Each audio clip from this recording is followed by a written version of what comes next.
Pablo, I don't know if you saw the video. Speaking of social media, did you see they took the segment where you and I were talking about your experience growing up fishing in Arizona, and they made it, oh, you don't use social media.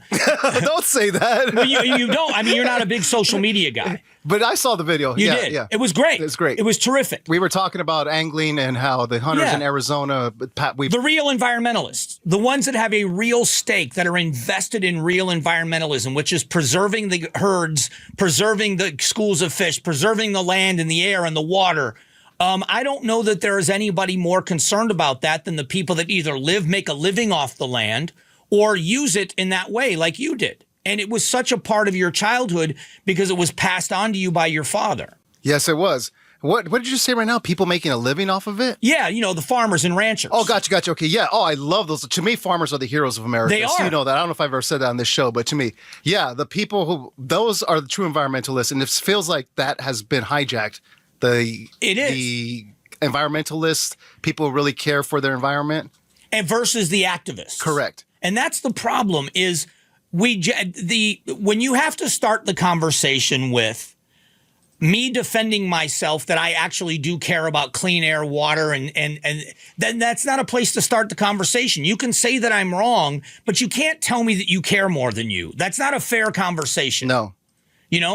And so when you talk to someone that is a multi-generation, and one of the cool things is I have my friends, the Briggs, who are dentists here in town, Briggs Family Dentistry, and I've known them for years and years and years. Robert and Janet Briggs are the parents. They're older. They've got kids that are now in their 30s and 40s. Their kids have kids, and they have a place up in near Christopher Creek, and it's beautiful, and they hunt and they fish and they're outdoors. What is very cool for me to see in watching their kids, the grandkids, grow up is now you're watching the changing of the guard, where it isn't Roger and Janet with their kids and showing them how things are done. It is now watching their children teach their children how, does that make sense? It totally makes sense. Makes sense. I'm teaching my nieces and nephews. Yeah. I'm taking them up camping. And it's got to, I don't know that they will get it until they're doing it, but it's got to be a great reminder and bring you closer to your dad to realize you are now sounding like your dad. I'm glad you said that, Mike. So I took them over the summer to the Tonto Fish Hatchery, and they were like, When I was 12 or 13 and my father took me up there, same thing. Now that I go as an adult, I have the enthusiasm he had in the 80s when he took me. And hopefully, when they're in my age and they're taking their kids, they're going to realize.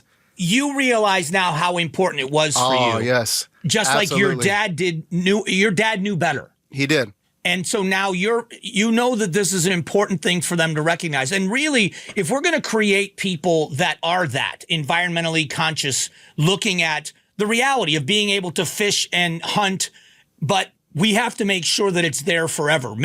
Leave it cleaner than you found it when you go camping or hunting. If we're going to do that, you have to take people out and show them why. I believe that too. Well, Jania, our producer here, I think you were raised in Williams, Arizona, North Arizona. Was your family big on hunting and doing all that kind of stuff? Preserving the environmentalists? Yeah, so I come from a hunting family, and we still hunt every year. And the biggest thing is my dad, we always clean up our campsite. Yes, we drag a trailer out there, but we clean it up. We make sure all the embers are put away, and we burn our trash out there, which I don't know how good for air quality it is, but we make sure nothing's left. And policing the area and making sure it's cleaner than you found it. When I would hunt, I hunted in 5B North, which is west of Mormon Lake, in that northern Arizona area, south of Winslow, in that area.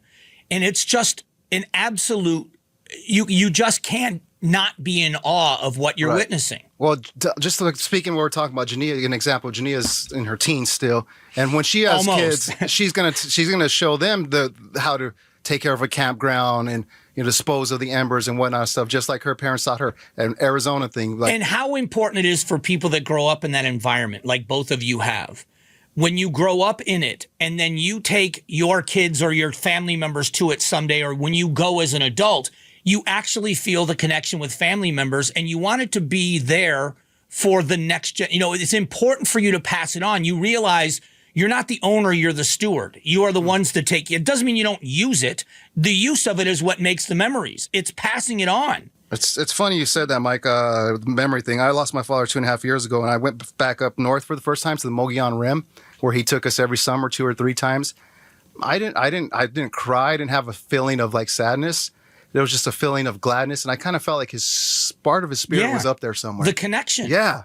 We, for other families, it's, people remember going to ball games with their parents, if it's their thing of football or baseball games. So going to see the D-backs, I remember sitting with, whoever that person is. I remember sitting with my dad or my mom or whoever it was. And then when you bring your kids and you watch your kids do it. So for you to go to some place that was so important to your dad and that connection, for you to make that connection with your nieces and nephews, and in 30 years, they're going to be saying to people, I remember when my uncle brought me here. Yeah. That's a beautiful thing. Right? I love it. Yeah. That's what we can hope for in a legacy. That's what this is about. I love that my father took us up there every summer. The Beyond Rim. We'd hang out at Woods Canyon Lakes, a big popular one. Aspen, Campground, Spillway. You meet friends because you're there for like a week, right? Or 5 6 days. It feels like forever when you're a kid. And you meet people that strangers, but by the end of the week, they're your friends, they're your buddies and stuff at the campground. Yeah. It's great stuff. And so what motivated this conversation had to do with the fight against mining and the fight against other things like drilling and natural gas and oil. The fact of the matter is we can utilize the land and do it in a way that's respectful of the land, environmentally friendly, that you can be an environmentalist and still believe that the use of the land is still what we should be doing. And that's where the conversation should start. Thanks for watching the Mike Broomhead Show. Tap to watch and listen to the new season of Amazing Arizonans, a KTAR News podcast. You can also click the button in the middle to subscribe.